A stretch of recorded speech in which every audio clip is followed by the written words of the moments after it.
Oh boy, it was a heavy day of Rocket League.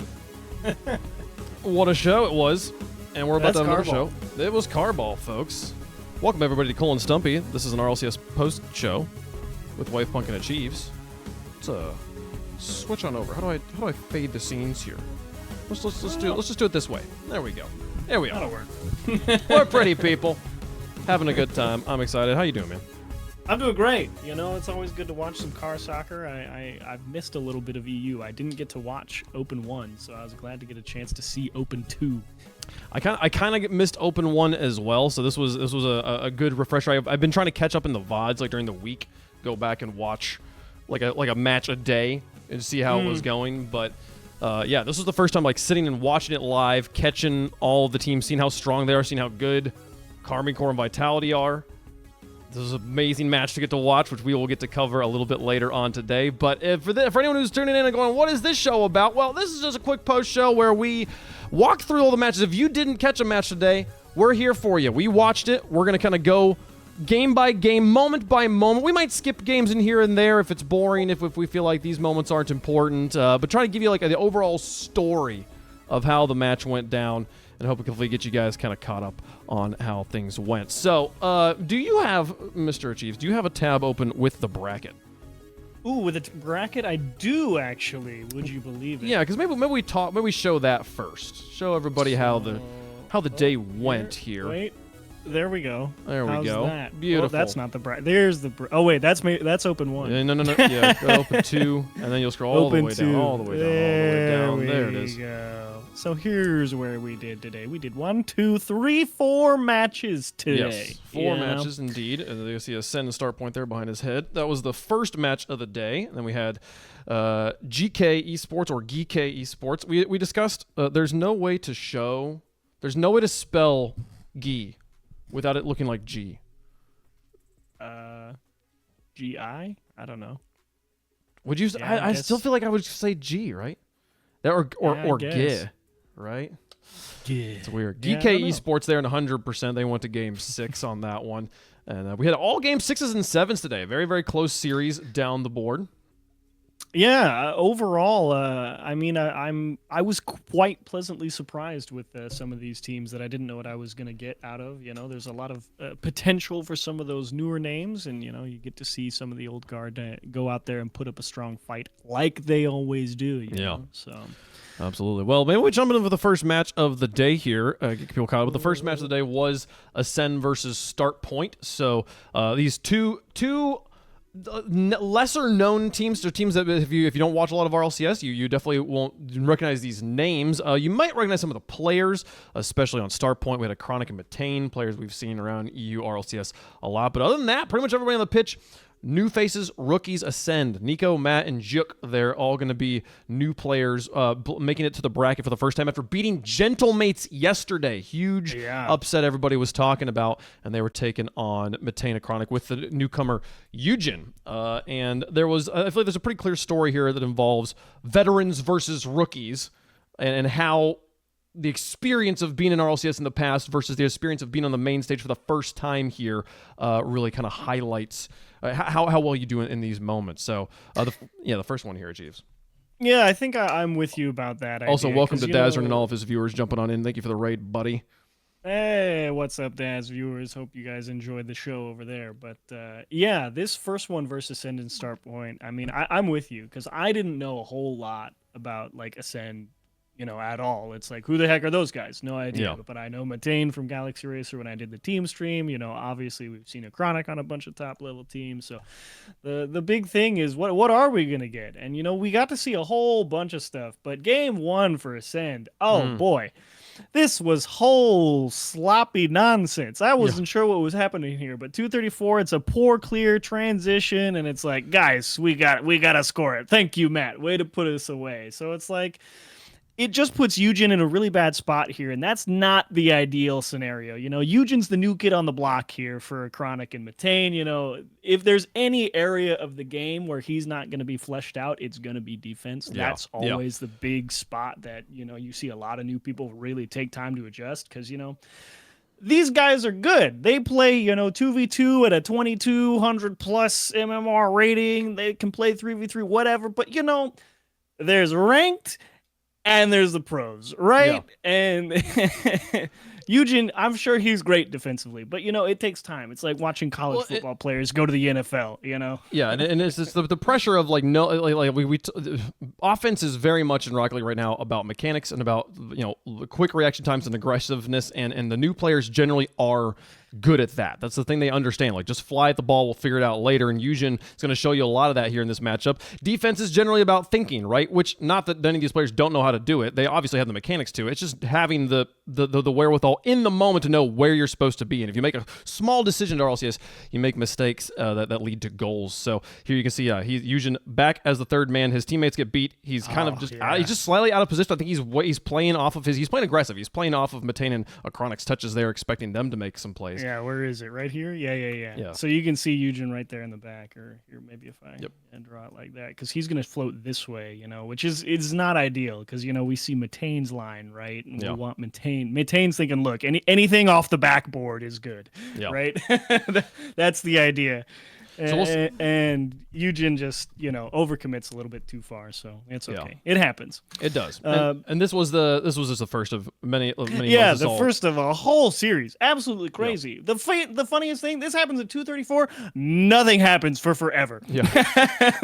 This was whole game one was a sloppy nonsense mess. Ascend puts in another random goal, and you're like, okay, whatever. Start point, bring it back. Things get wild. It gets squirrely. And then we arrive at this moment. Ascend pressing hard. The thing that Ascend showed in this first game versus Start Point was like, hey, they can play at pace. It's good. They can keep up the speed. These young rookies, this is how they get to this level. They play fast. And they're out here trying to jam the ball into the net. It gets poked out. Now look at Gyuk. Oh, brother, what? Where's he going? Where is he going? Where are you going? Picks up 100 boost. You got 100 boost. What's the situation? You see Matt's back here. He's got to rotate back. He's got 0. Nico has 100. He's probably in the back left corner or the back right corner. Either way, no one's in position except you. You might as well cut here and take this challenge, big dog. You just give away all the space, and look what happens. Disaster.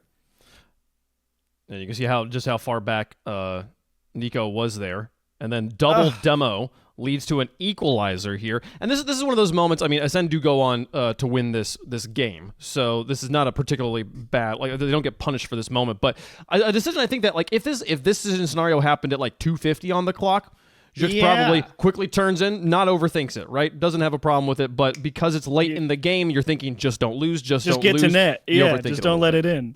And yeah, they just overplay. Oh, I backed up a little bit too far. But yeah, they just overplay it a little bit there, and that thing. Oops, that happens, and that's okay. Sends us to overtime. Yeah, and there were a lot of overtimes in this one. There was so many overtimes today. Yeah, what happened at 1:30? Let me see. We had around 1:30. There was a missed shot. I feel like it was like an easy panic moment. Pick it up at 1:20. Matt, right side. Matane closing it out. Gyuk keeping up the pressure. Ascend doing a good job. Threatening out of the midfield, and then what? Matt with a nice, solid, soft clear, this one, and Clay, you are shooting through the smoke screen. It's a there's a lot of sensory overstimulation, but that one not gonna be a moment. The Star Point could have won that one. That one probably not gonna matter as much though as we go on through the rest of the series here. So we want to let's see. I don't actually remember when the goal happens, but yeah.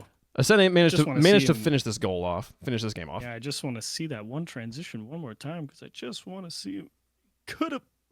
Oh, Matane, so you're the close. vet, big dog. You're the vet, big dog. You got to put that away. I know it's hard, but that's okay. But yeah, Ascend would go on to win that one, just barely. And then game two, game two happens, and we don't need to see. Hello, boys. That's fake Cole. We don't How you guys doing? That's right.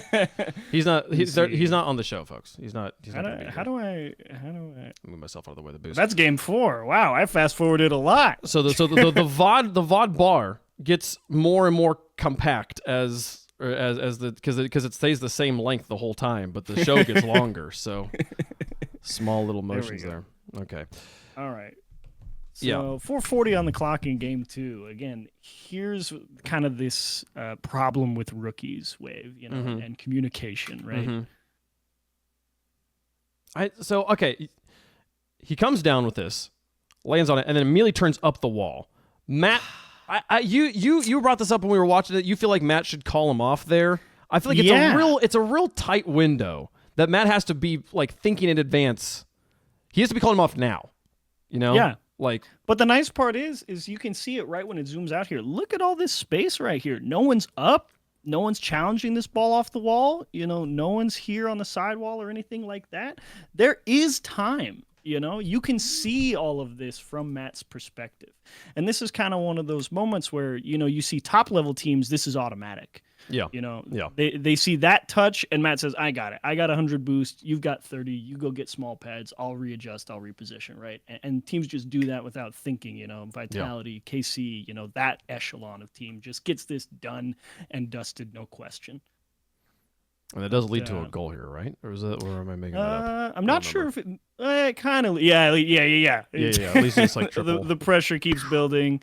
There's the bump. Now they're all out of boost. Okay. Chipped out to the side. Not quite a goal, but a lot of pressure. They did have to kind of bail themselves out there. Yeah. It invites a lot of problems, you know, when we're having these unnecessary double commits. Look at the pressure on net from Matane there. Eugen finally gets around it. Yeah. Puts it away, right? Well, this obviously doesn't connect back to that specific thing we were talking about with Juk, but this was a turning point of kind of a realization of like where the pressure was, how Ascend was playing for start point, and they managed to achieve this 1v3 scenario that then leads to a, hey, we've got you guys figured out, and they're going to actually run away and win the next 2 games, despite having just only one overtime there. There was a lot of overtimes today, but one overtime in this 3-game set. This was kind of a turning point. Starpoint realized that they could miss that shot and still have the time for the third guy to drive all the way up the field and put that in. And you're absolutely right. After that, I mean, Starpoint went on a tear. They won the next 2 straight, put a lot of pressure. Take a quick look at some Game 3 stuff if I can find the right spot on the Game 3 close, 2:05, a minute late. Look at that. You just press the button 6 times, you'll be back. There you are. There we go. So here's kind of another spot. Eugen kind of takes his foot off the gas a little bit. And here's where we're talking about rookies, right? Because, you know, people have, not the hit, right? Because, you see top level teams, this ball pops out to the midfield like that. Like, imagine this is in Vatira. Anyone. This is off the backboard and in. Or at least it's still more pressure. At least it's more pressure. At the very least, we're still attacking. Eugen, a little bit of a rookie moment. Whoops, miscalculates, throws it all the way back, allows a bunch of a pressure, and eventually, you know, fast forward just a few seconds, they get one clear, but they don't really gain the pressure back. It breaks out. Matane is trying to contain him as well. Ascend would go on to score right there. So, you know, that's kind of one of those things, you know, that'll get developed. But Eugen had a pretty good series overall, I would say, you know, in the back half especially. Yeah. No, I feel like there's a few moments where we catch Eugen on that wasn't a defensive moment. There's a few moments in this series where we notice like Eugen on defense not as strong, like that first moment we saw in game number 1. And as the series goes on, they start to send him more and more forward, leave Matane more and more back. Say, hey, Eugen, just go upfield, be aggressive, be attacked, use those quick reflexes and those mechs that we picked you up for here, and it starts to really pay off in their favor. Yeah, because what Starpoint started to do, you know, they realized that, like, oh, there's a lot of time. Like, Chronic kind of started off this series a little bit spotty, and as that series went on, he said, oh, I have a lot of time, and he started trying to solo play out of the back third, and that's really what let Starpoint consistently have the ability to attack. So we move on into game number 4. At this point, Chronic's been soloing out of his own half all series long, you know, but now you get to see a little bit of a glimpse of why they picked a guy like Eugen up. He's got great mechanics, you know, he's very proficient, not the best challenge in the world, but that's okay. We're just trying to score a 0 seconds and win it. Now look at this. Here goes a Chronic out to Eugen, up and over with a bump and in. Yeah. What a shot from the kid. Give him the ball. Gets up, follows a Chronic, gets the touch, realizes it has enough on it to get into the goal, doesn't need to get another touch behind it. Says, I'm going to get in front, body block. What a play. Brilliant stuff. And that's that moment, especially as the veterans, you know, you're playing here on the main stage, you go, let's go, Eugen, let's go, right? And get the momentum behind him. And yeah, that carries out through the rest of the series here. He starts to pop off on offense. Yeah, it was awesome stuff. Get to see Eugen a little bit more involved, in the attack, and that's what we like to see as we go. What do we see? Do we have anything cool that happened early in Game 5? Early Game 5, so importantly, while you're looking through that, Ascend calls a timeout in between Game 4 and 5. We saw the timeout buffs definitely were a factor today. Generally, teams were winning after calling timeouts here, which led us to Game 5. Yeah, and Ascend, I wasn't too sure about that timeout overall. I mean, you knew they needed to change something because it had been, at this point, 3 games straight of just a chronic solo effort. And Ascend finally said, look, we have to have a plan when we get out on attack. We can't just keep driving fast. They needed to make some type of adjustment. They started trying to ground it a little bit more in Game 5, which I think is a pretty solid adjustment to make overall. It's like you need to find a way to take more time. The first thing is stop going into the air when you got no boost. Play it on the floor. And they did just that. And that actually ended up working out pretty well for them. Because if we go to 2:06 on the clock, here's where we started to see some of those. Hey, he's still a rookie on defense. Eugen back here kind of does nothing, right? I think it was off this goal. I think there was like a demo or something that really kind of handcuffs him. I don't remember exactly what it was, but he's a little up. Like play it out there. Yeah. No, I remember because look at that. He drives out the wall, and he's thinking, oh. Like, you're just going to take this up the sidewall. I'm going to go get they let it bounce.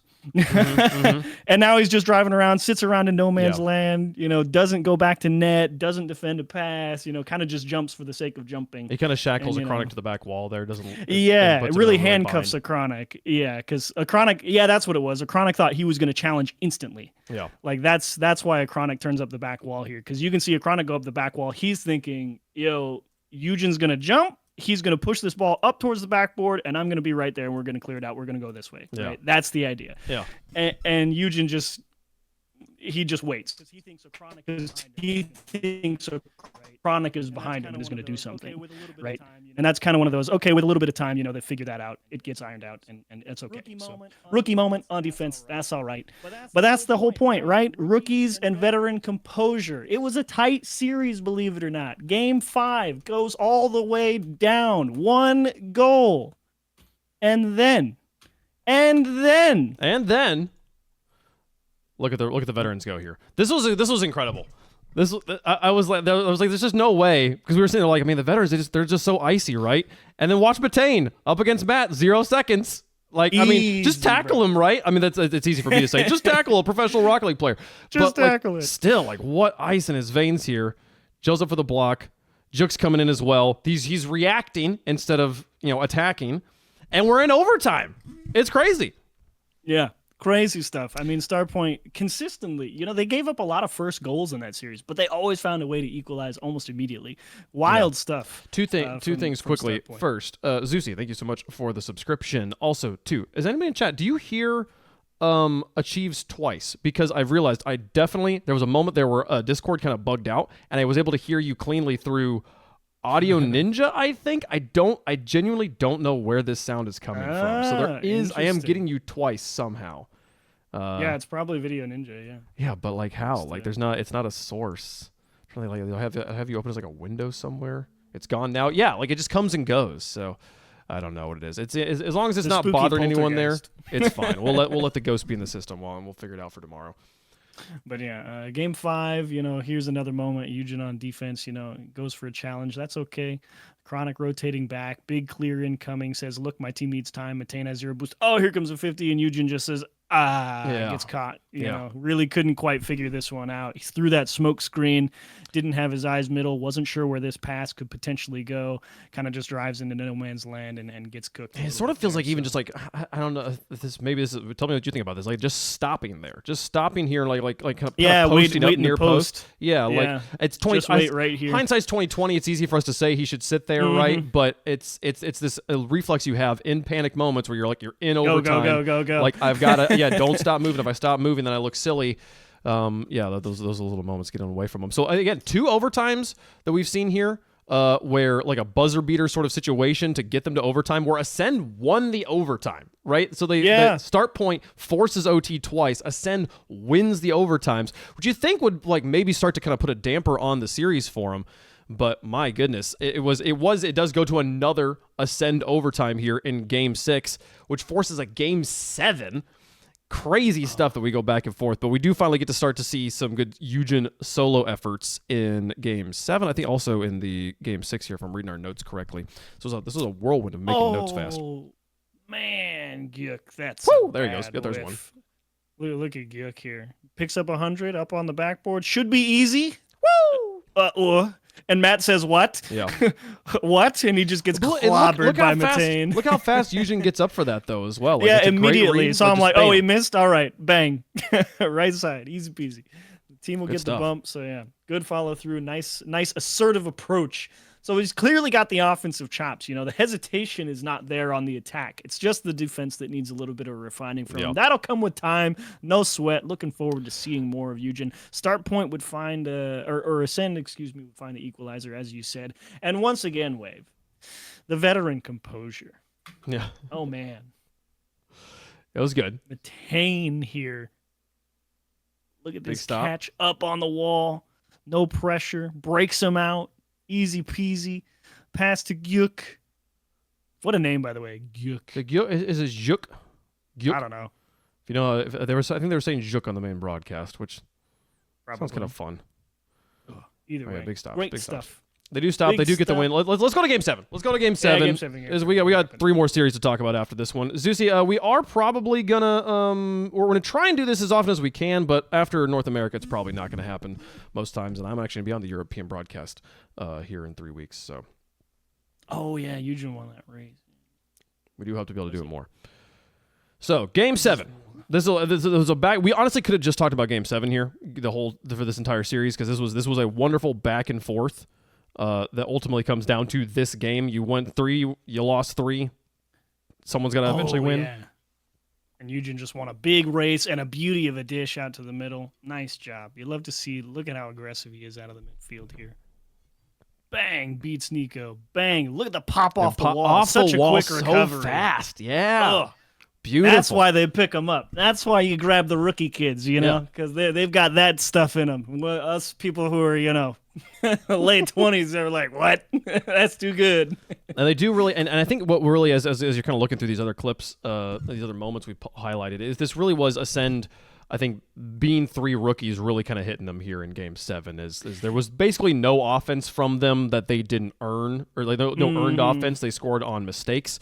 But in general, this game, despite going to overtime, felt pretty strongly in Starpoint's favor, and ultimately the veteran Ice able to deliver at the end with a Chronic getting an easy finish on an open net. Oh, yeah, and they had this shot here.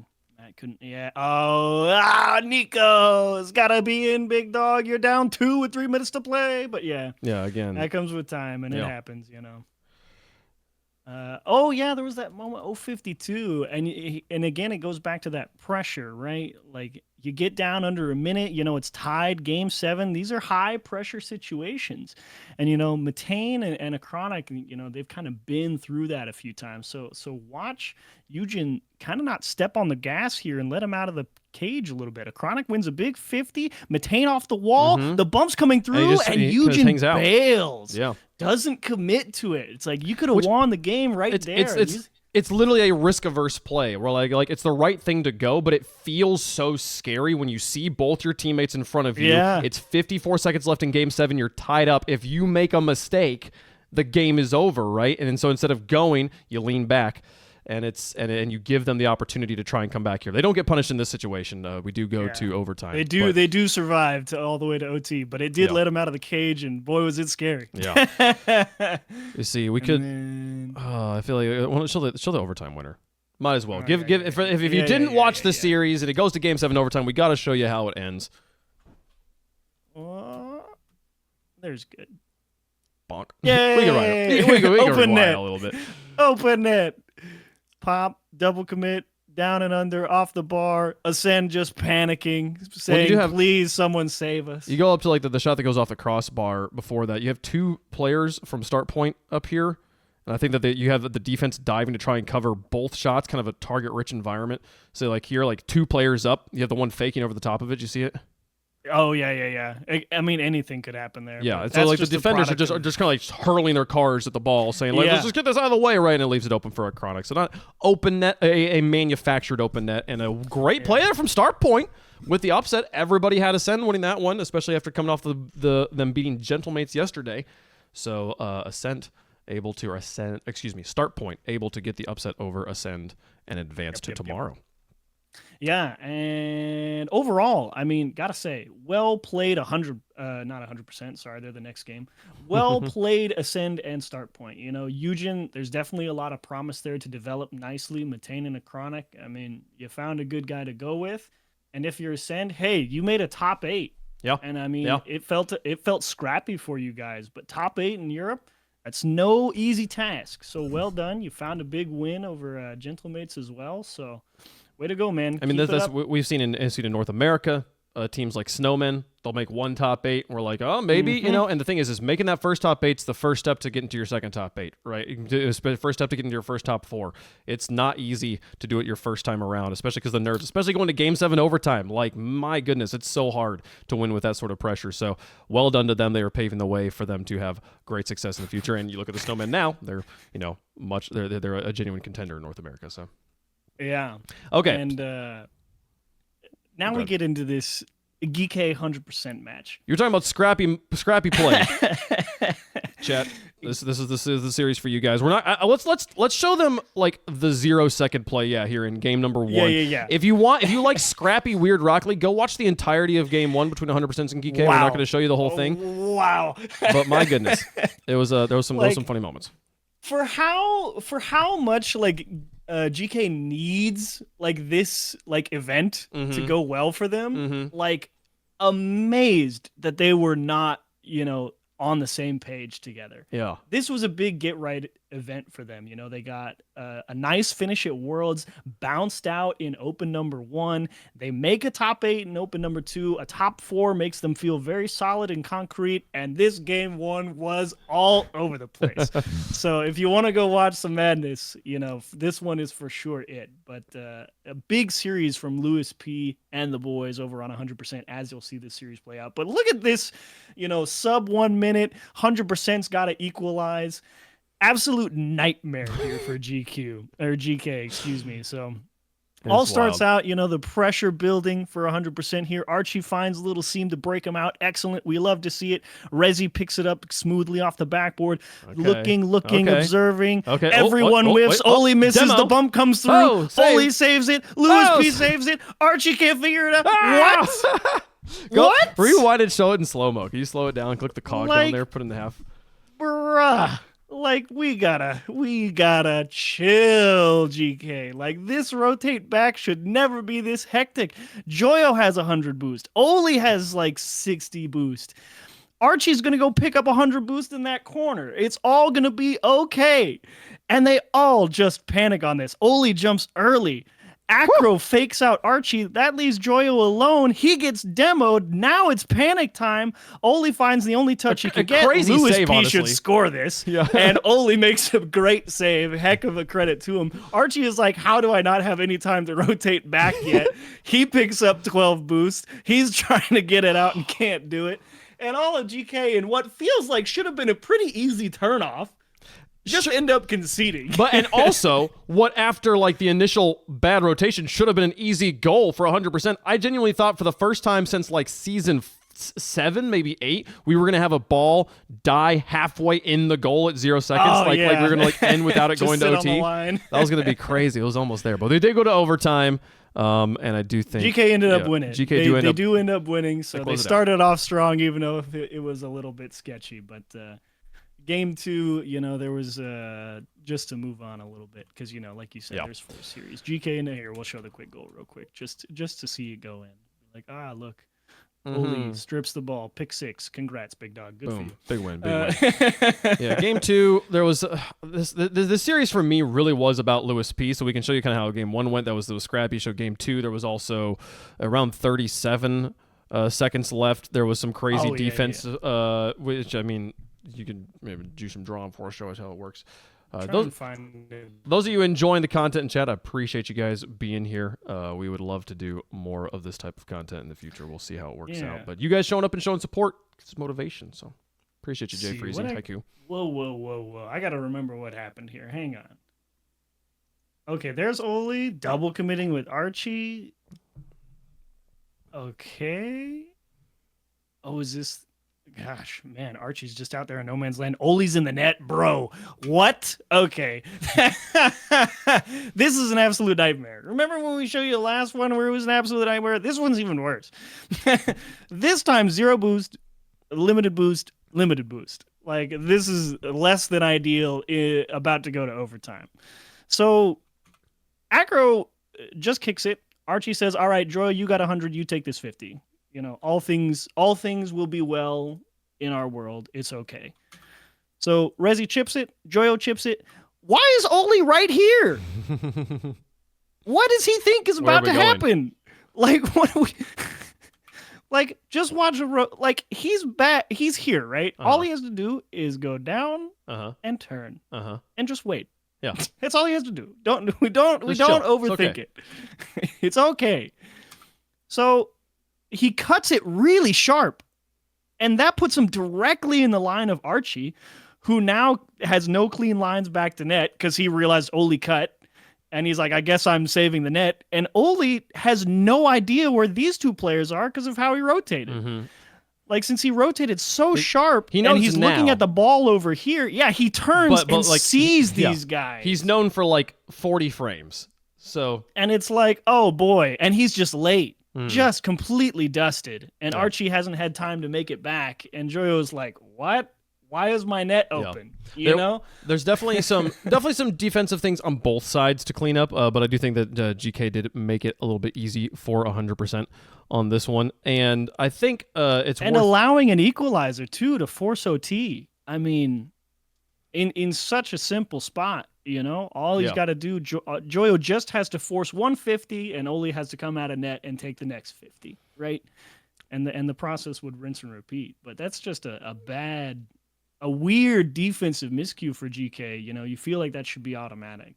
Here's Rezi. Especially, you know, the aspirations that they have. And, Rezi, this is where this is a good 100% started to come online. Beautiful. The way you got to run there. Yeah, all three players here from 100% had moments of brilliance. I think the big takeaway for me on this series, we're not going to show you the whole series on this one. We can just kind of highlight game 3 here now. This was the big takeaway for me. If there was one moment to kind of remember and like think about moving forward, it was Lewis P's performance in this series. He put up 3 banger goals. I think he also set up his teammates on the fourth one they score. This was a pretty great performance from Lewis. Yeah, Lewis P. I mean, you've seen him on a couple of top teams before, you know, Williams Resolve last year, or Gridserve, sorry, or whatever the heck it was. Like, he's been on some high-level rosters, but man, he's found something here with Acro and Rezi, and game 3 was absolutely it. All of them willing to take solo effort plays, time with the ball, force defenses to take it off him, and Lewis P in his bag in game 3. That's a taster at 423. He had another one just about a minute later, right here. Oh, we don't care about that one. Hang on, we got to get into it. There we go. Pick 6, Lewis P. Yeah. Thank you. The actual goal scoring touch doesn't matter, but if you back it up and see like how he reads this situation, realizing like, oh, I can easily score on this. All the offense is up here, free touch. They're looking to try and dribble over the top of me. No, I'm going to catch this pass. And I'm going to push all the way back. Bump from Oli coming so early. Yeah, that's exactly. Because Oli is literally just trying to bump the last man. He says, you know, if I get in the air here, I can get around this entire situation. Oh, I'm so sorry. Your entire plan is broken down. Your net is completely free. GG. Thank you very much. I appreciate it. And then what was the next one to really put game 3 on ice? You know, GK fighting back, good for you, very cute, very demure, you know. And then Lewis B here. Lewis B, show it to me. Yeah, 1 chip over 1, Acro bump. Yep, got to set up. Good little team play there. There's a little bit of like, what is Joyo doing in this situation here? Oh, he rotates back in. He just like flies back into net. What is that? Look at it. All of them just diving. Joyo with 0 jumps at a guy in the box who's 3/4 of the way above the net. And Joyo's like, yeah, I can get there. Which it's super rough situation for Joyo to be in, but unfortunately makes the situation worse by jumping. Yeah, because Archie jumps too, because he knows Joyo can't get there, and Archie's just dead. Oli rotating into net is like, I know all of my team is missing, so I gotta get back. The only one. And Rezi just walks in there. Absolute madness. So 100% up a little further. And then watch this one. This is the boom. Just like up against Archie in the sky. No, sir. Sorry, you can't block this. It's in your net. You just don't overthink it. I mean, that's a great job from Lewis Archie's P. trying. How are you going to get it through me? Archie's so a great cool. defender. Yeah. And Lewis P just knows. He's like, no, there's literally no way out. You are dead. It is in your net. It was nice knowing you. We're going to game 4. You know? It was. Yeah. So, I don't think we really need to show the rest of the series here. It was like we do see 100% get back in one, or I know GK get back one after the timeout. Again, timeout buffs continue to be a thing here, but it was a 1-0 goal. Archie finds a cherry pick, and ultimately, like, to me, if you didn't watch the series, the thing I took away from this series was, wow, Lewis P. What a performance from him in a scrappy series where both teams were struggling to play solid defense. He had a highlight performance, and Rezi as well, looking really strong there. The whole team showing up. Acro too.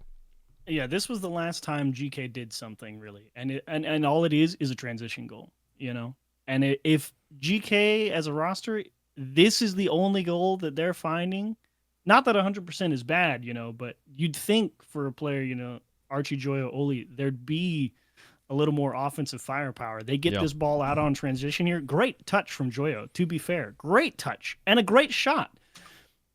But if that's all they've got in the bag, not good enough. No. You know? And after that, I mean, 100% kept solo efforting, just breaking them down slowly but surely, and they took it. No, and Haiku pointed out they play Ninjas in Pajamas tomorrow.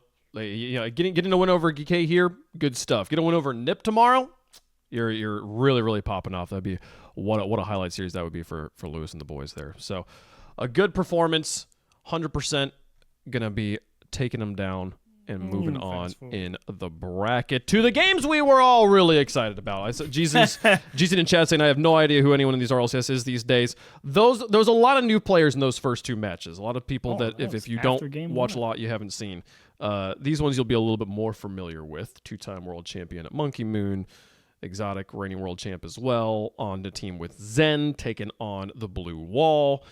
Oh man, we can watch this series. I'd be down to watch the whole thing, but it's it'd be forever. Not the point of the show. So, where do we want to start? I mean, this series for me achieves was Zen and like just Vitality with solo plays, saying like we man to man out mechanic you versus Carmine Corps saying we're gonna work together, and Vatira setting up Drawley over and over again to just dismantle the Vitality offense. Yeah, I mean, and this was what everyone came to see. You know, they wanted to see Vitality get some vengeance for losing in the Open. You know, 0-4 in the grand final of Open #1. So Vitality is out here trying to get something done. They lost with a -9 goal differential. You know, you see a team with Zen and Monkey Moon, you're like, no way they got outscored by 9 goals. No, bro, KC, they're gamers. All right. And this was what everyone wanted to see. There was, I think, only 1 overtime, maybe 2. Yeah, I think just the 1 overtime, and it was here in this game 1. But, you know, it started off about as you might expect. Carmine Corp able to score a nice quick goal here. Drawley just picking one off the ceiling. That's just an excellent read. Tip of the cap. Fair enough. Yep. But this is why everyone comes to watch Vitality, right? I mean, this Zen solo effort here. With this pop forward, look at that catch, nice smooth control, 1v2 dunk into the net. In the sky, 1v2 in the sky is crazy. It doesn't need a teammate to come in. It's not that he killed it enough to like let his teammate dunk it in. He finishes it off himself. Like, that's just crazy. What a job. That is crazy. What a job. That's why they can win everything. Doesn't matter. You can never count them out. They got that in the bag. And they rely on that. They're like, we have this special move, and it's a really good special move, so we're going to spam it a lot. So yeah, they ended up going all the way to overtime, and believe it or not, this was a brilliant shout here from Vitality. You know, they say, hey, if we want to just win the game outright, let's do it. Very safe from Zen. He was cheating, like he's definitely cheating, right? But look how deep he comes from here on the bottom, right? Yeah. I mean, he comes from way back there, and he jumps early just so he can assess how Vatiri is going to hit the ball. That's straight out of 1v1. Like that's right in Zen's bag. And he says, look, I just need to get this ball to a playable spot straight up the sidewall. Watch this. And Exotic. Oh, bang. What a job. What a job. Top right corner. Vitality take game one. It was an awesome start to the series. The defender here, Drawley, doesn't even get a touch on it. Not even a hand on it. Perfect shot. Excuse me. Yeah, like just straight past it. Beautifully placed. Oh. Again, gorgeous. Like I said solo plays. That one's not exactly a solo play for sure. It's a kickoff goal, so like so it has to by nature be a team play. Yeah. But still, like the effort from Exotic to be like, I have this on the wall. I'm going to waste zero time. I'm going to shoot this as fast as possible, and that's what gave them the win there in game number one. And then we start to see the opposite happening here in game number two with Karmine Corp bouncing back and hitting some crazy team plays. Yeah, so look at keep your eye on a Tau here as this play goes forward. I mean, look at his speed management as he comes around the corner. Off the wall, wave dash land, sticks right behind the ball, picks it right back up on a dribble. Oh, yeah. Man. Yeah. That looks so easy. No. Go try and do that. Yeah. Like, this is not easy. I mean, this catch, wave dash landing, not hitting the ball too hard, making sure you caress it gently as you come back down, then the quick pop out to the middle. That was beautiful from that guy. It all doesn't matter though if Drawley's not there in the mid. Like this is like they just to have the clarity of mind to know my teammate's gonna be able to get this around the corner. It's worth it for me to be in front of the box here to go for that play. And then the play that comes here next, the brilliance from Vatira in the corner. Yeah, just brilliant. I mean, they all know, Zen likes to solo effort. So Vatira, obviously you gotta challenge Zen, right? You can't let him just have the ball. Wrong. I'm just gonna drive through and go out here for a pass. They lose. This is literally like a screen pass sort of thing where like Vatira's in here, you're expecting him to challenge Zen. Zen's making a touch that accommodates for Vatira. Vatira instead says, nope, I'm going to let you give it straight to my teammate. I'm going to go mid for the pass. No one's home. GG's. You're done. Look at Exotic. Dude had no idea. He was like, what? Watch him drive into the corner. He's like, oh no. Yeah. It's just over. Nice play, Vatira. Way to just fake chow, give it to your teammate. And that's what you're talking about. The team idea from KC. They're like, look, man, we just got to get Zen to give the ball up, And it worked. That was a strong one. There were team plays though. I love if we want to go to game 3. Karmine Corp does bounce back in the series here. They'll win game 2 off of those team plays. So it's 1-1 in the series. Vitality in game number 3. This cool bulldozer play. This is the closest. I think this was probably the best team goal from Vitality. Yeah, this one. Here. Oh, that's right. Yeah. Okay, so yeah. Nice block from Zen. Picks it up in the midfield. Look at him get out in front. And Monkey Moon taking all the space. Zen saying, hang on. And there's number 3. Exotic will come all the way back around the other side. And it's just the pace management. That's how you execute a man advantage. Bonk. Zen slows it down. Bonk. Monkey Moon gets big. Bulldozer's right, Wave. You nailed that. And also, it's crazy. I'm pretty sure Exotic hits the angle properly because he bounces off of Zen's car there. Like, he does. Wow. That's a really pinball. Also, wait. Pause it when they're all touching each other. Like, what is this? Have you ever played billiards? That's exactly it. Monkey Moon hits Zen, Zen hits Exotic pool shot into the net. Easy peasy. Don't overthink it, That's the guys. thumbnail right there. Like, what is going on? Crazy and moment. Yet, they're up 2-0. They're up 2-0. They get the win on that one. Absolutely. There was let's see, what was the other thing? There was a 130 as Zen had a Zen. There was Zen lost a 1v1. I don't think that's actually as notable as I wanted it to be. But I don't know. Let's take a quick gander at it. Okay. Yeah. Mm-hmm. Chip. Oh, it was this shot, and it got saved. No, he hits that shot in game 4. Yeah. The crazy side psycho. We'll get to that one. Yeah. Well, either way, who cares? Anyway, let's go to game 4. Monkey Moon was bumping his teammates the whole game. He might have been. I mean, there is a little bit of like there was the big narrative I came away from this was I didn't see them working together very often. It was no, as long as Zen or Monkey or Exotic has all boost, we're going for the solo plays, and we're just gonna hope it works. Where it's just there was just such a brilliance to the way that Karmine Corp was working together here. But it does. I mean, it got them to game 7. Like, that's the thing. Like, it's not a bad strategy. Look at that. Yeah. Bump. I mean, if you've got to fight against, who many people think is the best player in the world, how do you do it? You cannot 1v1 Zen. This. You will not win. You can't He's hitting beat that. this. He's hitting this. Okay? Like, you don't play against Zen by yourself. No. And Karmine Corp understands that. I mean, this was one heck of a shot, though. That's kind of one of those. Look, we know we can't stop him in every case. Right? Yeah. You literally have to have somebody set up in net to have a chance of getting that. And even then, like reading even this, then, even like even react, then. you can only react, right? You can't predict this. So yeah, like you, at what you don't point, think this is coming at net ever. at what point are you jumping, right? Like that's just like an unblock. It feels like an unblockable shot. Incredible. Incredible. Great shot. Beautiful stuff. Yeah, Vatira had a nice passing play here to try and keep him at arm's length. The rest of the game would go on, back and forth a little bit, but ultimately, Vitality would hold on to it. Nice little chip shot out to Drolly. Down and bottom left. Really shot. well placed too to go back in the direction from the pass. The pass always drags pulls the defense towards the shooter. You see them all moving that way, so shooting back behind them, their momentum's in the wrong direction, and they're going to score. But ultimately, that's the only goal they got in game number 4. That sort of played though. I mean, this is one of those if you know that this is what works, even if you're losing games, don't change it. Which was the question when they lost that game. They do take a timeout next, and we're like, okay, so what do they discuss? And they pull out a whole bag of secret tricks of cheese to win game 5. Game 5 begins, and then a minute into game 5, Karmine Corp is winning 3-0. So it's a pretty crazy series of kickoff goals of various strategies, including a Spanish kickoff. I hadn't seen a full-on Spanish kickoff. Yeah, there in was a while. Spanish. Yeah, a kickoff. There's kickoff goal goal number for 1. Karmine Corp. Hang on, here it is. There it is. Yeah. Oh, Monkey Moon, bro. Where are we looking? What? Doesn't even see Vatira back there. Had no idea he's back there, and oops, left the back door open. So tough start. Okay. Yeah. Kickoff goal, Schmickoff goal. It's fine. Oh yeah, 4-14. We'll show the Spanish real quick. Yeah. Then they got another one, and then oh wait, right? Yeah. So it was the third. But you're right. Yeah, you're in the right spot here. Was it the third one? No. The third goal. Oh, is it's after this goal. Yeah. I see. I got you. Okay, yeah. Bump in. Just KC fighting some craziness. Back. Love it. Pandemonium, Only, chaos, only madness. 30 seconds into the game. 2-0. what could go wrong? And then watch stopped Vatira here. Watch Vatira here. Never mind. Don't want the Straight ball. through I'm going to get you. Bonk. demo. Oh, And free goal. classic. And it's in Classic Spanish. your net. And Oh, it's still in they your net. tried to miss. It's still in your net. I forgot they tried to miss.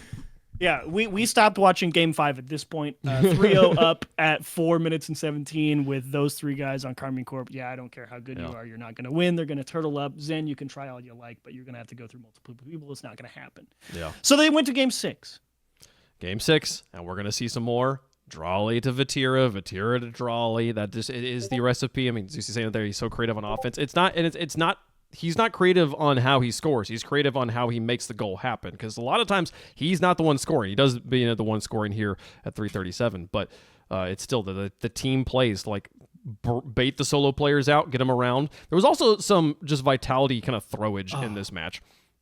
What a try though from Drawley. Yeah. I mean, what a job here. Pick up 100 boost steal, float over 1, float over 2, try and squeeze it in. If you can do it, you can do it. Zen even believed him. Zen went up to save that shot. Zen was like, oh, heck, he might put that in. Thankfully, Drawley just an excellent 1v3. I mean, to get this one all the way through to Vatira. Great job from him. Incredible.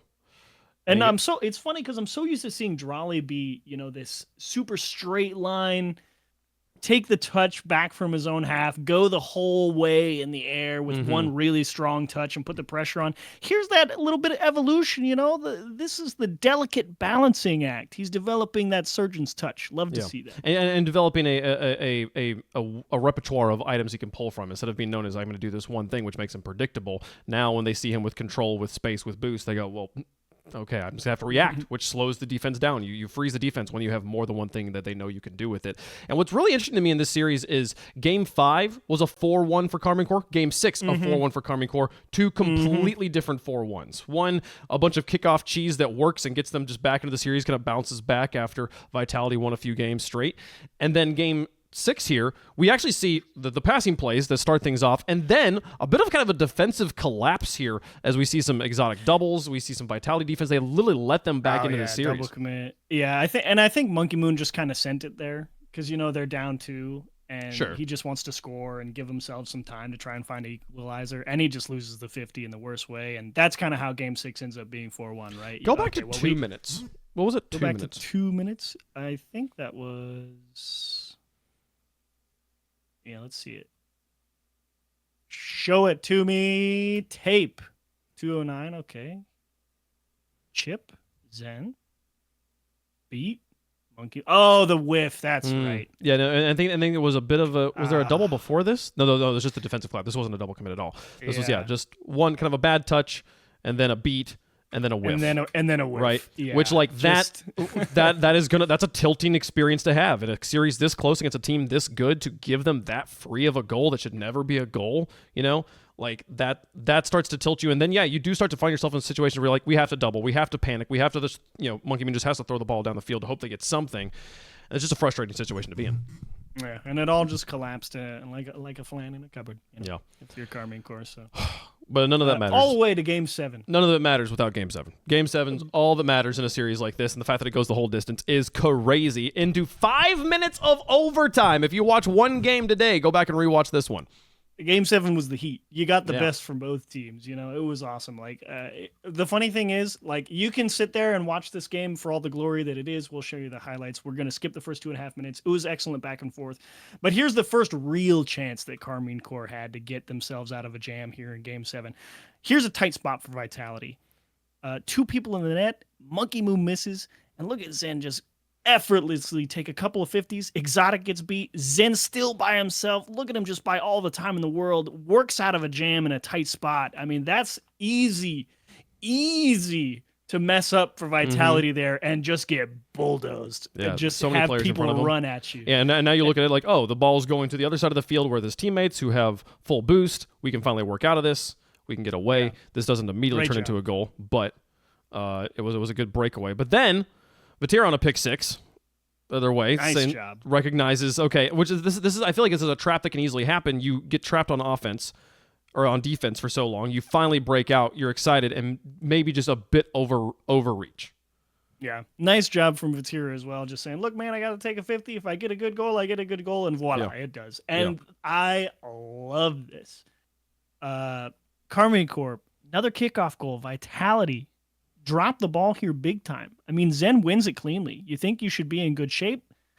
Oh. Brutal. Yeah. Brutal miss in Game 7. I mean, that feels terrible. I mean, that feels worse than the Game 6 one. Like especially like this. You can't lose this one. You don't have any more lives after this. That's you would think that maybe that tilts them. That's the end of the match. This goes to 5 minutes of overtime. Like it's a crazy game.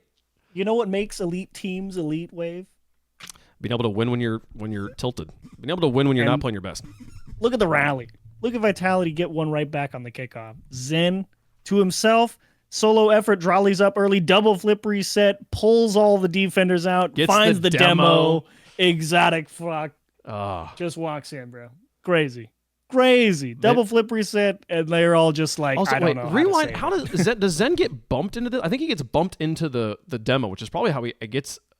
I don't think so. I don't think Monkey Moon hit him here. No, but watch how much speed he gets. Watch. Oh, he wave dash lands because he got a second flip reset. He got a second, right? He's so fast. Here's one flip reset. Here's 2. Wave dash land, and he smacks him. Yeah, uses the flip reset to wave dash to get the defender instead of to play the ball like everyone expects him to. Yeah, you thought. Oh, that's so cool. Still the best player in the world. My goodness. Awesome stuff. Oh yeah, and then Vitality found their equalizer a couple seconds later, right around here. One whiff, Exotic, decent 50 to freeze the ball. Nice chip up high. Look at the positioning. Up on the backboard. Yeah. It locked Vatira to the goal line. He has to sit and watch. He has to sit and react. He flies over the back area like he's out of the play. Nope, I'm passing. Crazy. Actually, it looked like he tried to go up and out the back, I think. Yeah, he did. He No, Oh, the defender. Watch him rotate into the net here. He actually flips, trying to go up and out the back because he knows it's going to be up high. Yeah, and he can't do anything about it. Bummer. Close one. And just like that, we're tied up. Symmetrical scoreboard 2-1-4-1-2. Oh, not a bad idea, but great placement. Yeah. Has to angle into it like that. You have to be clairvoyant. You just gotta hope. You take your best guess sometimes. Oh, Drolly breakout. Does he just drill this? Oh boy, he does. God dang. Woohoo! A bit of a I wish I could hit these. The demo. An exotic whiff, again, man. Oh, just I mean, I know he doesn't have any boost right there, right? But like, if we're going, we got to get there. And if Zen doesn't get demoed, you're probably fine. Like, so you can fly. But I can kind of understand the logic. I mean, you look at this situation, you see this ball is like 4 inches away from the ceiling. Yeah. You have 14 boost. Why? 14 boost. Here's the answer. Atao just found one demo, and you know he's coming for you too. Yeah. And it's not bad. It's not a bad idea. Get up, but again, yeah, you just don't have the resources. It's unfortunate. You just can't do anything about it, man. Yeah. You either jump and hope you can beat Drolly to this ball, or you sit there and die and give up an open goal. Yep. You be the choice, you know? And Exotic says, look, man, if I'm going out my way. And that's fair. And then you think, okay, they are going out. There's 37 seconds left. Karmic Core's just taking the lead. Game's not over, but like, man, it's tough. It's hard. What's Vitality going to do? And I don't think it's a kickoff, but we can just watch this out. Yeah. Let's just watch it. It doesn't take too long. So, you know, it goes to OT. How do we get there?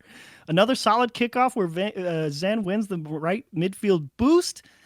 Right over the top. Look at the position. Oh, that's right. This was the double air dribble. Zen breaks him down and Monkey Moon then punches it in. And this was kind of one of those interesting spots where I was wondering what Vitality is going to do on this kickoff, right? Because earlier on in the day, there was another kickoff from another team. They had like 14 seconds on the clock. Mm-hmm. And they went super aggressive on that kickoff. Like, they tried to hard cheat, and they ended up trying to play it with 0 boost, you know, with like 8 seconds on the clock.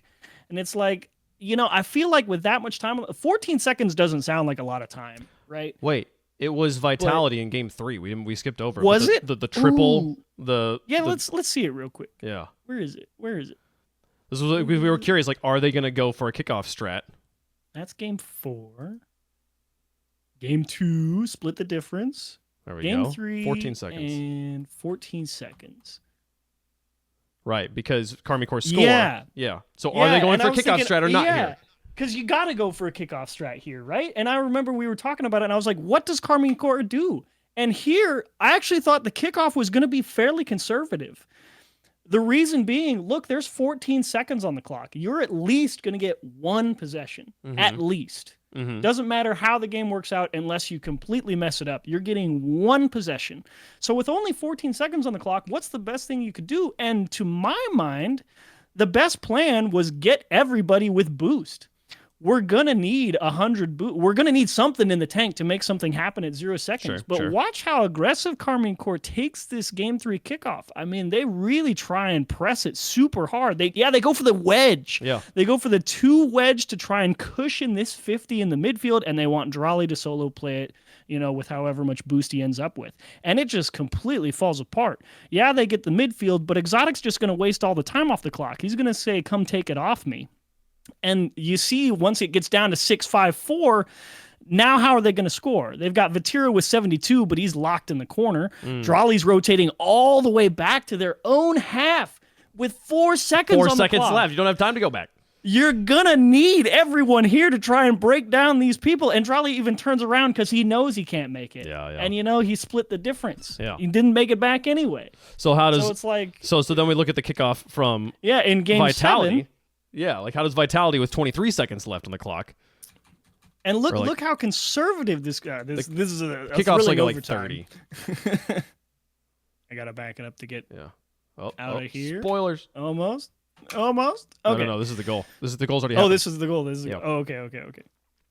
So if you wanted to go to the kickoff. Back further. Right. Okay. Now my brain working. So how do you approach this kickoff? Kind of the same scenario. 37 seconds. You're at least going to get 1, possibly even 2, maybe even 3 if you're fortunate. You're going to get a couple of different looks on possession here. And watch how conservatively Vitality plays this kickoff.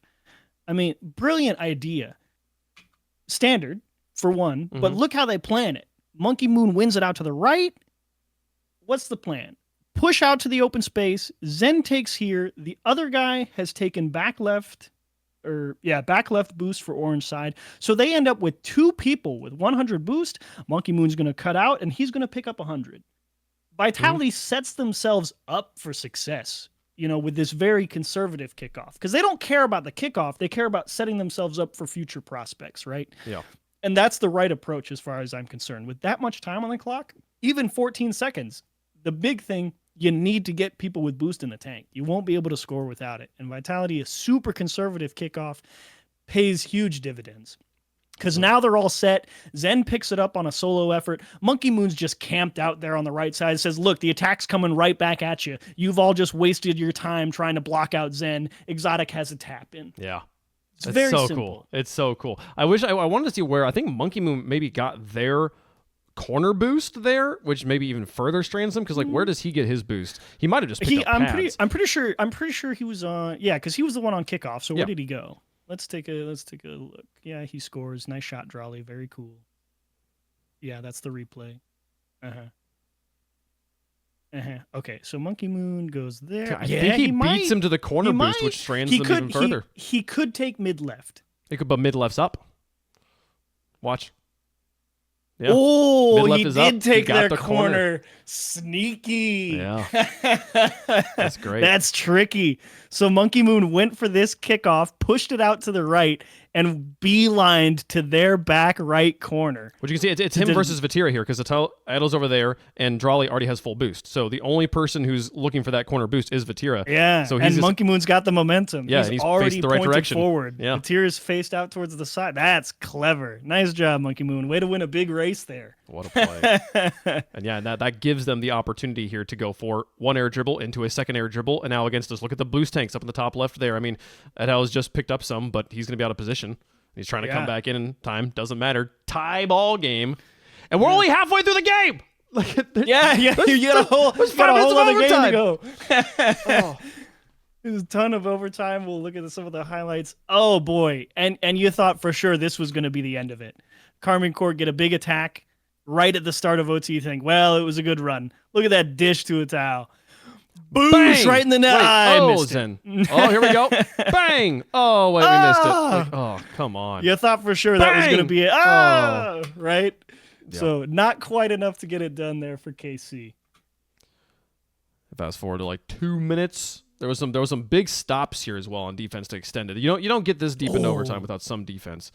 Oh, yeah. Look at him getting bullied out there in the corner. Zen goes for that bump. Look at him use the neutral hop to get back to the floor. Yeah. Bang! Make the second touch. What a job.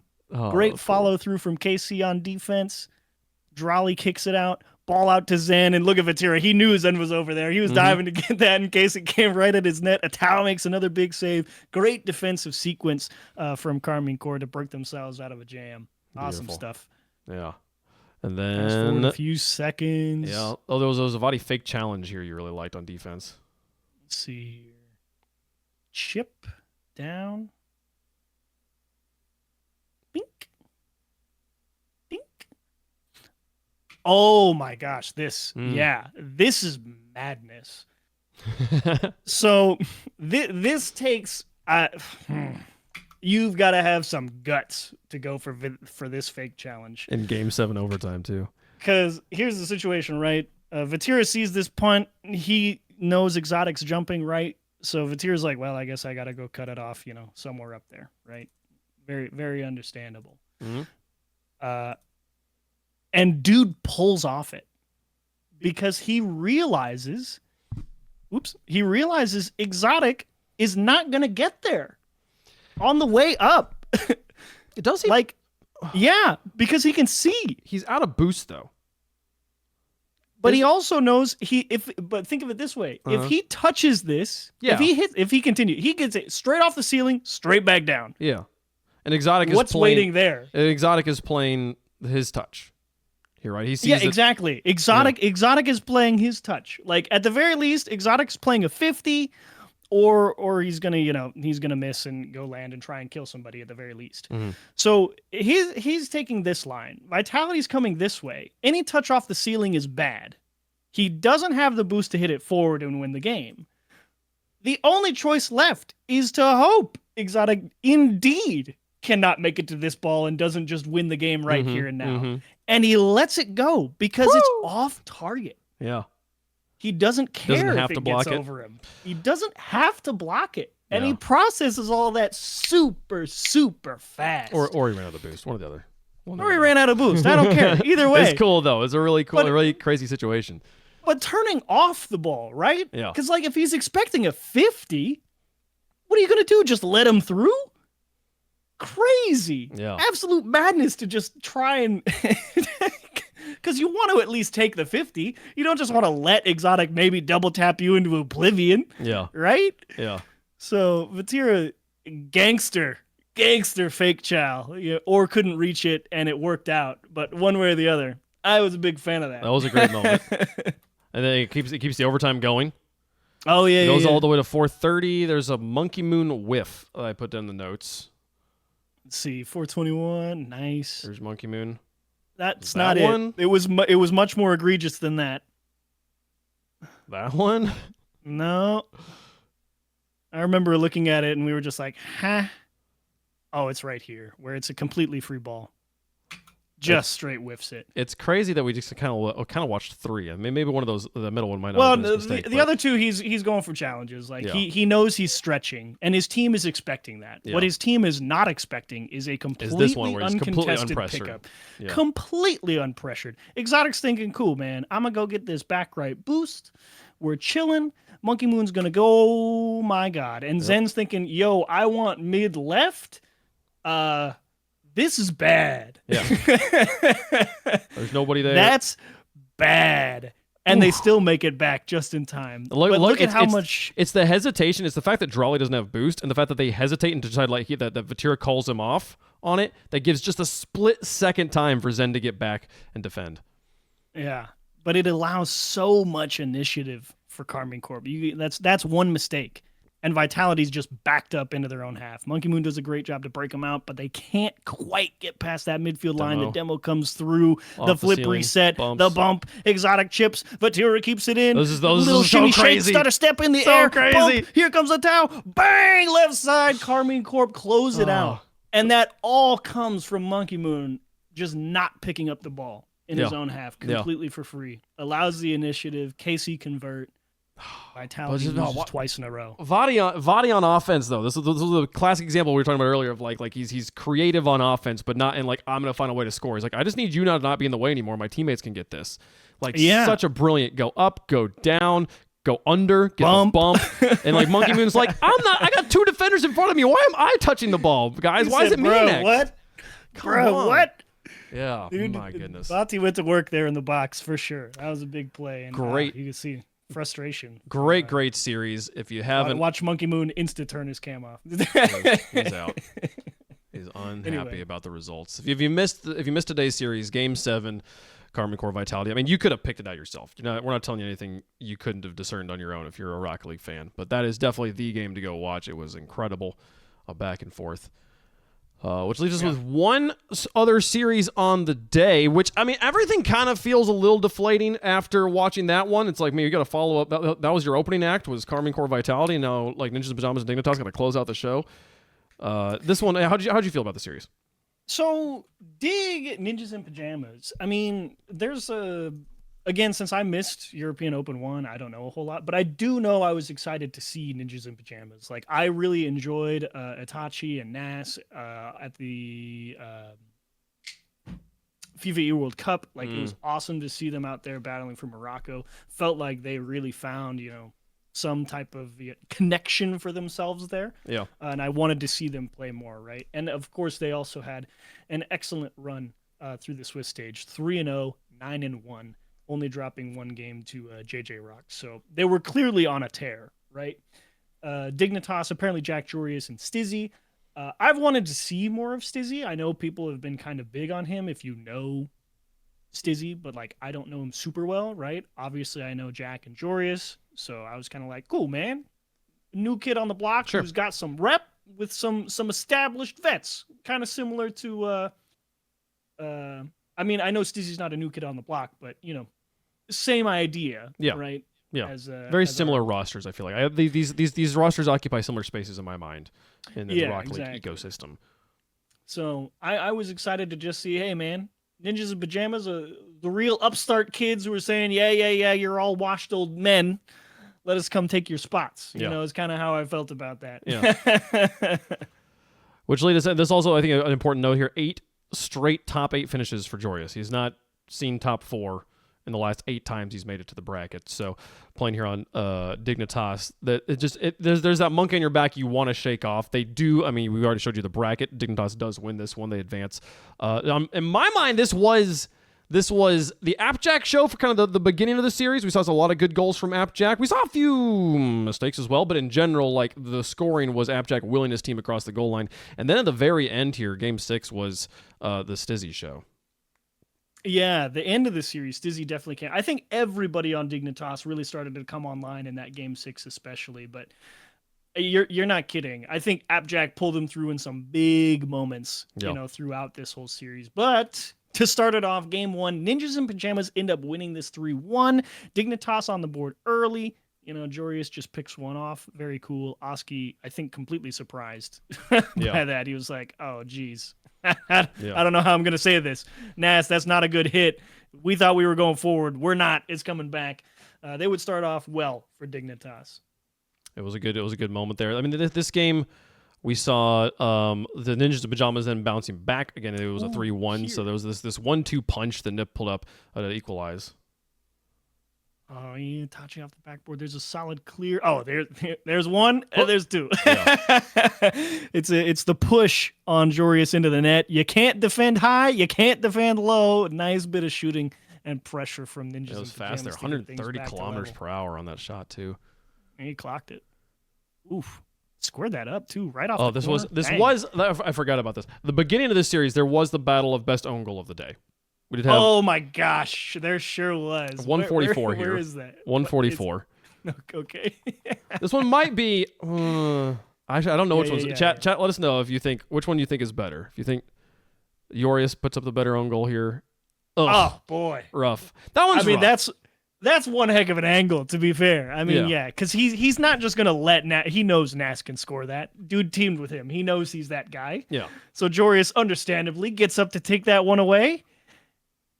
And ends up putting it in his own net. Unlucky. Whoopsie. Tough bounce. You hate to see it. It's okay, big dog. Unforced error. What can you do?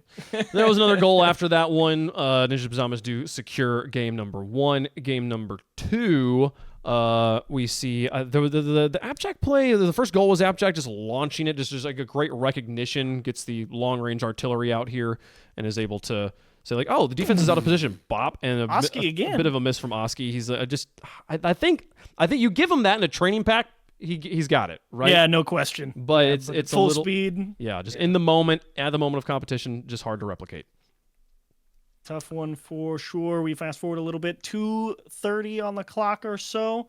Stizzy pass and bump. Yeah. Crazy stuff for Dignitas. I mean, look at this. Solo effort, Stizzy. One touch. And take a big bite out of Oski. And apparently, Jack, that is not an easy shot. Not easy. Ladies and gentlemen. Very narrow margin.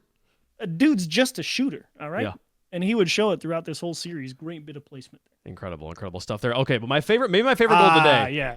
148 here. I love me a good dribble. I want to get the replay file on this one and show this one. Comes down. Skirt. Skirt. Skirt. Oh, in. Pretty. Not better than the Zen goal, but I don't know, just unique in a way. We don't see people like doing the like slaloming with the ball on their hood. That's just so much fun to me. Yeah, the ground game has taken a back seat to the development of the flip, reset, air dribble nonsense that people like to go for these days. We can all appreciate a high-quality dribble from Stizzy for sure. Good dribble. And here we see if the battle for best own goal will continue here at about 59 seconds or so. Stizzy, pressing the net. Whoops. It's a bit. I think this one's worse. This one's definitely worse. It's significantly more blatant.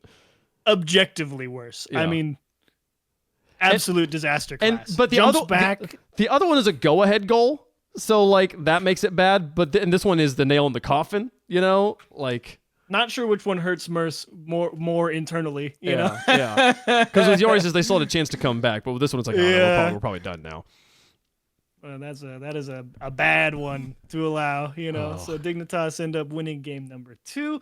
Game 3, Stizzy started off hot here early on, just under a minute.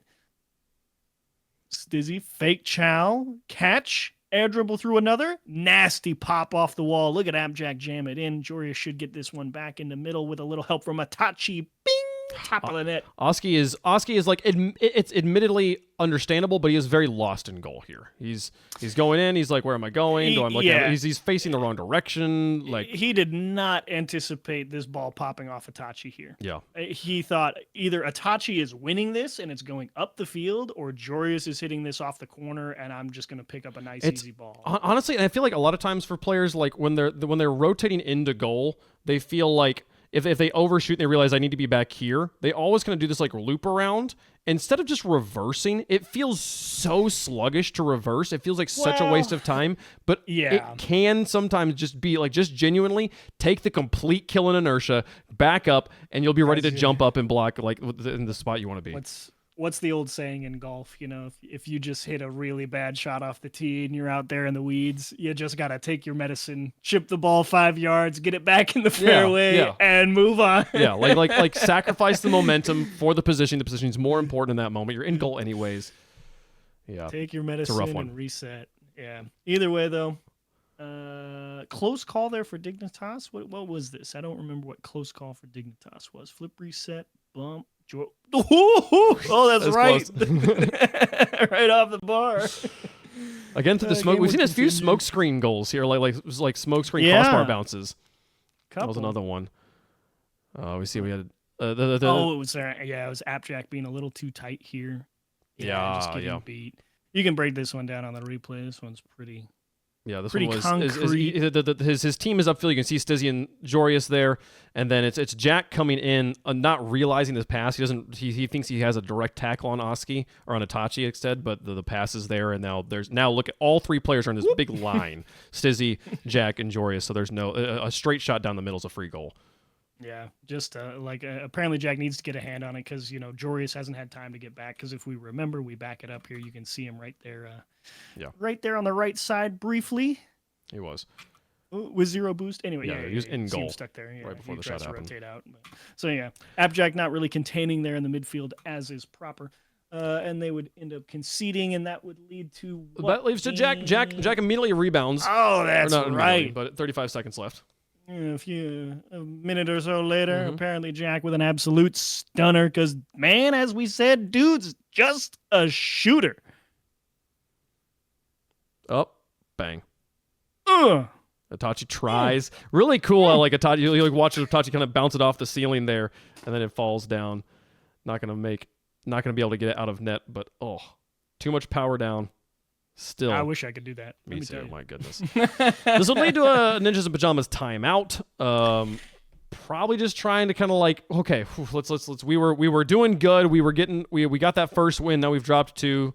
Even could just be routine for them at this point. There are the teams who just if we lose 2 games, we call a timeout. Doesn't matter what's going on. We just call a timeout, and that habit helps set this anti-tilt mechanic into their gameplay for tournaments. Yeah, and if it's me, I'd call a timeout and I'd be like, you got to figure out who's breaking things up out of the midfield. Because if you're a team like Ninjas in Pajamas here, I mean, you've got Itachi and Nas, 2 very solid solo players. Someone is clearly breaking things down for you out on transition. So you got to figure out who that is. You got to really dial in on that challenge and really stop that from happening. At least contain it. Don't let them break up not even necessarily transition, but the natural pace of play, right? And for me, I think currently it's Apjack because, he's just lurking. Right? Incredible stuff. Great series from him. But the timeout buff continues as Ninjas in Pajamas will bounce back and win this one 2-0, 102, their first goal. A musty flick pass. Oftentimes we talk about musties as a shot, but here as a pass is pretty cool. Come on, show it to me. Back it up just a smidge. Oh, that's right. Yeah. See, solo effort. Shoo! Bang. It's so effortless, right? Nas is able to just be he just jumps. He's just already in position. The pass is so good. So effortless for Nas to just put that straight downtown. Beautiful play. On a dime. Dig would concede here trying to score. Obviously, Joreus gets the ball stripped, and Nas will score. Excellent. Yep. Game 5. Dignitas. This one goes to overtime. This is a 1-0. So we went back and forth. The kind of the only interesting story here of Game 5 is sort of this redemption arc for Joreus, who 4:30 in the game misses what I think is a pretty easy goal to hit, if I remember correctly. It feels feels ambitious, like trusting my notes that heavily. Let's take a gander. Okay, Oski, soft clear, not the best clear. Apparently, Jack. Bing, Jorius to Jack And back down, yeah. And it's like, it's just got to at least be on target, right? Like, there's a defender in front of you, it's okay if you miss, but you can't miss for him. It's hard. With 0 boost, it always feels a little bit weird. But yeah, this feels like one that, they should have in the tank. Yes, it's a little awkward, requires some air roll finesse and perfect execution, and sometimes it gets away from you. Right. It's okay, but... and in a game that was... the only reason that makes it into the highlight is we go all the way to overtime, 0-0, and like that would have been the game winner, right? And so if Ninjas Pajamas managed to win the game here in Game 5, oh, what a catastrophic moment that would have been, right? And so we get to overtime, we get 113 in through. The VOD is having its time. It's really thinking about it. Yeah. There it goes. Here we go. 1 minute's good. Good enough spot to start. Oski rips it. Apparently, Jack, nice catch. Little chip. Hello. Joris, see him over there? No, okay. So Joris gets the goal here. Beautiful double tap. I want to talk about Jack, though. Go back, watch Jack here as he goes in the air. Comes off pause. The moment he sees... That's not pause. The moment he sees Itachi leave the ground, he's passing. It's like, oh, cool. I don't have to shoot this anymore. Itachi's now going for me. He sees me. He's looking for me for the air dribble. Nah, he forgot about Joris. Bing! Goalie's out of the way. Easy. Now everyone's and diving. Nas. Yeah. Nas in the net. He was ready for it. He was keeping an eye on the pass, but boy, what are you going to do when they just rip it off the wall? That's the benefit, You catch a team flat-footed in the net, nobody up defending the backboard, this is what you can allow. Yeah. Like, and Jorius just says, no one's up there, I'm taking it. And like, I'm not criticizing Itachi for attacking the air dribble. This is a layered defense. This is exactly what they should do. This is also a layered offense. This is how you break down a defense that's well positioned. Beautiful, beautiful play. Love seeing that sort of Rocket League played here. Which leads us into Game 6 now with Dignitas on match point. Yes, and it would start off quick as well. 4 minutes and 38 seconds on the clock. Dignitas converting an early chance here. They strip the ball. Stizzy 2v1. Apparently Jack will work it out. Dignitas out in front. And this is when we said, okay, Dignitas as a team starting to come online. Incredible. That was a beautiful moment. Keep going. There we go. It's literally like Stizzy just continues to be a part of the show here in this final game, which is exactly what you want to see from like the quote unquote new player on the roster. See them really get comfortable and be the reason in the match point game. So gross. So gross. Which this is sort of like Ninjas Pajamas, what are you doing? But also way to keep your cool. Look at this. Look at these 3 players bearing down on you here. Terrifying. Bink. It doesn't have to be pretty. It just has to be good enough. Yeah. That was fantastic. Fantastic. Now they're up by 2 again. And decisive. It's interesting. It says Game 7 up there. This is definitely Game 6. Game 6. That's okay. Yeah. Oh, that's a weird overlay thing. I didn't even notice that one. Stizzy continuing to jam it out. Did Jorius help out with this one? I think he did. Yeah, the bump. He gets the bump out. He takes the bump out there. Now up by 3. And okay. So this is the important thing, though. Ninja Pajamas do run it back. They get 2 goals in. They get 1, then they get 2, and we're like, oh, is this going to happen? Watch Stizzy play defense here in the final 50 seconds or so. He gets some really big clears. Oh, this is such a tough spot to be in. Great touch. Ball over your shoulder, has to make a touch, and he's not done. The attack is still coming. Ninjas in Pajamas knows they got to score. A little bit of a double. Jorius takes care of it. Back against it. Itachi needs a little help. He says, Nas, I got you. Anything to the middle is good. Stizzy again, a nice soft floater out. He's doing okay. I mean, the whole team's doing a good job clearing this one away right now. Ooh, awkward. Apparently Jack with no boost getting pressed. Yep, Nas through one. Out. Demo, and now Stizzy out of net, over the top. Oh, that's a difficult flight. That's like coming from the back of your own box, dodging the crossbar, getting out and getting to the ball while the offense is trying to score. Keeps them out, suffocates them, and gets the win. Big bumps. Little bump. Nas says, hang on one last try. It was close.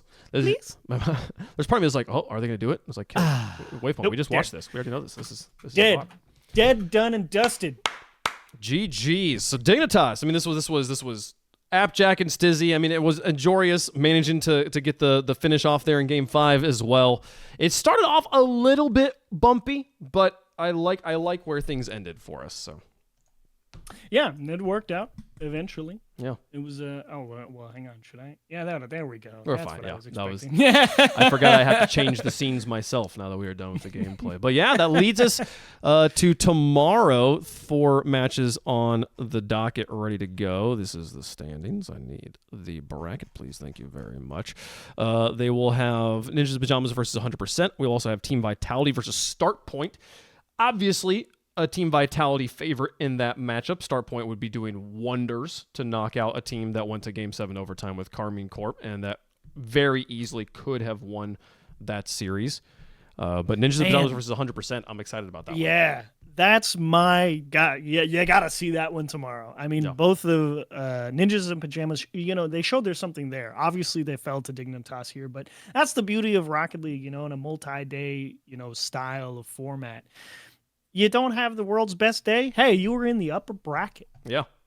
Come back tomorrow, play a little better. And 100%, you had an awesome day today. Keep running on that train and put that pressure on Ninjas in Pajamas. Lewis P, Acro, and Rezi, sleeper to have a deep run, I think. I agree. They probably run into the brick wall of Carmine Corp, but, that's not the point. That's not what matters. We'll see. You take each game as you get them there. Dignitas obviously is sitting in the semifinals. They're excited about that. They might have a chance against Vitality tomorrow or against Starpoint if they're able to get the upset. But that was the show. Well, thanks for watching COLE&STUMPY. I'm Wave. Easter Chiefs. COLE&STUMPY were not on the show. They're not a part of the show. They're not a part of the show. Thanks for letting us use your names. Absolutely, yeah. They're good sports about it. It was a goofy show. So that's the first episode of COLE&STUMPY. We'll have the last episode of COLE&STUMPY, the season finale, tomorrow, folks. We'll see how it all goes. Thank you all so much for watching. Achieves, anything you want to say before we let him go? Yeah, no, this was awesome. Thanks, Wade. Wonderful stuff. See you guys tomorrow for Championship Sunday on European RLCS. Stay safe out there. Bye-bye.